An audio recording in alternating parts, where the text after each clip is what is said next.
Amaka's parents had always been calm, reasonable people. They didn't meddle. They didn't disturb her. They trusted her choices. But marriage was different. In their culture, when a daughter is getting married, her family must go and ask questions. You don't just smile, drink wine, and accept gifts. You must research. You must probe. You must investigate where your daughter is going. Because a woman does not just marry a man, she marries his family, his traditions, his burdens, and sometimes his hidden darkness. So when the wedding planning kicked into full gear, Amaka's father insisted, "We must visit Obinna's village and greet his people. That is how it is done." Obinna resisted immediately. "Sir, there's no need. My family is simple. Everything is already settled." But Amaka's mother was not convinced.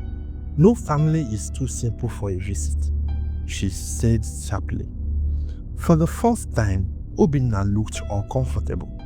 He scratched his neck, looked away, and forced a smile. Okay, we can go." But deep down, he dreaded it. He hoped they would never ask too many questions. He hoped they would just greet and go. He hoped the truth would remain buried. But truth has legs, and it always walks into the light. They drove down to Obinna's village in a convoy of 4 cars. His village was deep inside Anambra State, surrounded by tall trees that whispered when the wind blew. At first, everything looked normal. Friendly smiles, warm greetings, elders clapping their hands in welcome. But soon, small things began to feel off. A strange wooden symbol carved above the family's entrance. A young woman with a gele covering her entire head and face. A drum beating softly in the background, even though there was no festival. Amaka felt a faint shiver. Something wasn't right. The real trouble started when her parents went into a private meeting with Obinna's uncles. They asked the normal questions. Is your family peaceful? Do husbands and wives stay together? Is there any sickness we should know about? Any enemies or problems? The elders nodded, smiled, and answered politely. Then one uncle cleared his throat. There is one thing. That sentence changed everything. One thing. Just one. Small tradition. Amaka's father smiled politely. We are listening. The uncle continued, proudly and without shame. In our family, every new wife must bathe in the river for 7 days. It is a cleansing ritual. After that, her first child belonged to the river goddess. There was silence in the room. A silence that screamed. Amaka's mother blinked twice, thinking she didn't hear well. Please, come again.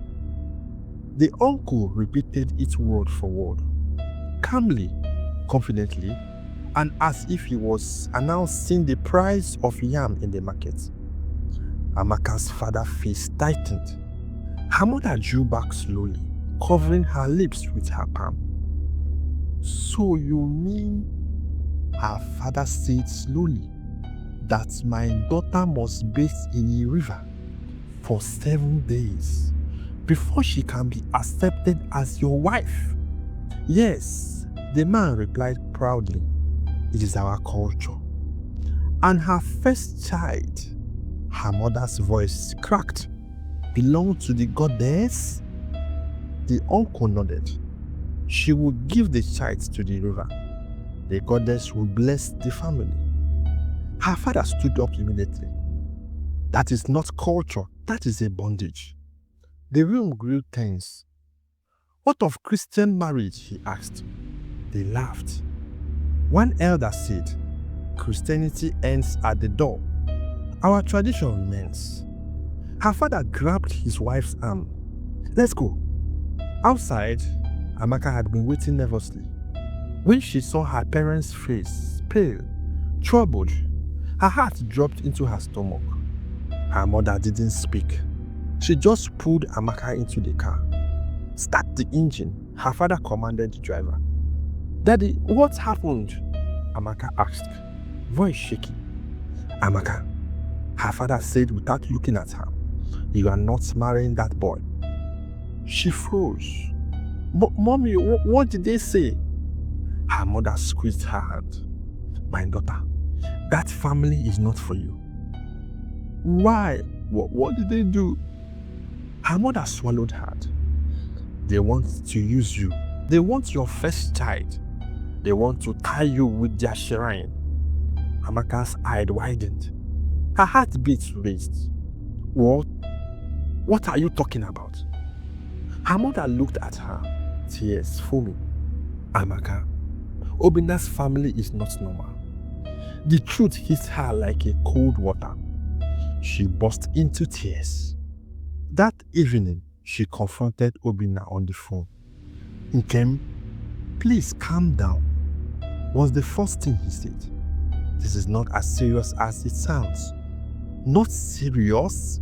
She screamed. "Your family wants me to bathe in a river for 7 days. They want my first child for a goddess." Obinna sighed. "Baby, it is just culture. Nobody will force you." "You are lying," she cried. "Your uncle said it is compulsory." Another silence. Then Obinna said the sentence that broke her heart. "Nkem, don't act like you don't know where I'm coming from." She gasped. "So you knew? And you wanted me to walk into that house blindly?" Amaka calmed down. She hung up and blocked him. That night, she cried until her pillow was wet. The dream of the just completed wedding had just cracked open. The perfect love story had started to rot. The truth stung like pepper in open wounds. In that moment, she understood a painful lesson. A wedding can be beautiful, but a marriage can be deadly.